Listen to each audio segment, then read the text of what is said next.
When I think about reimagining the future, I think about, work environments that enable people to thrive. I think about cybersecurity being top of mind. I think about technology that is just going to allow organizations and enable them to reach better heights. We think about the next level of digital transformation, really, and digital transformation that is going to enhance our day-to-day life, that is going to enhance our work experiences as well. The future is unpredictable at the moment. We don't know what's out there, and also hackers are becoming more clever. It's up to us as organizations, as women in IT or people, is to be more vigilant and to start having these conversations to secure the future.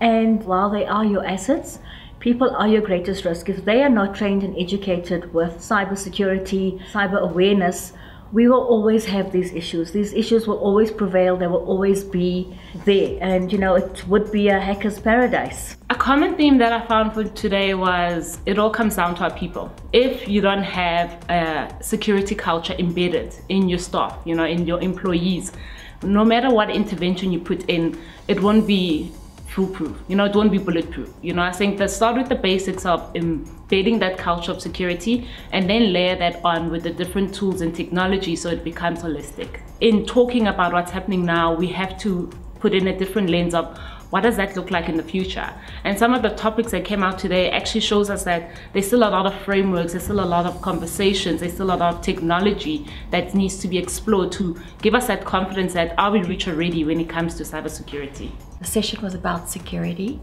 and how security is very important for our future, and the role that technology plays and the role of IT in taking accountability to protect the organization. Securing your networks, securing your data centers in environments where people work at home or where they work in the office. So it's a whole proliferation of information and data that needs to be protected, and you can't just focus on one particular entity.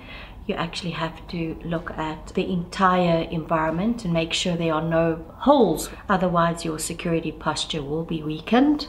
Funny enough, we all have the same problems that we're sitting with in the different industries that we all operate in. So it was actually fun, and also gaining insights on how others at a better maturity state got to do it, the lessons learned, and also for us to then saying, how do I then consume this and package it in a manner that when I take it back to my business, how do I then fully embed this? What are those controls that we've put in place that are actually people using them, or it's just a tick box exercise?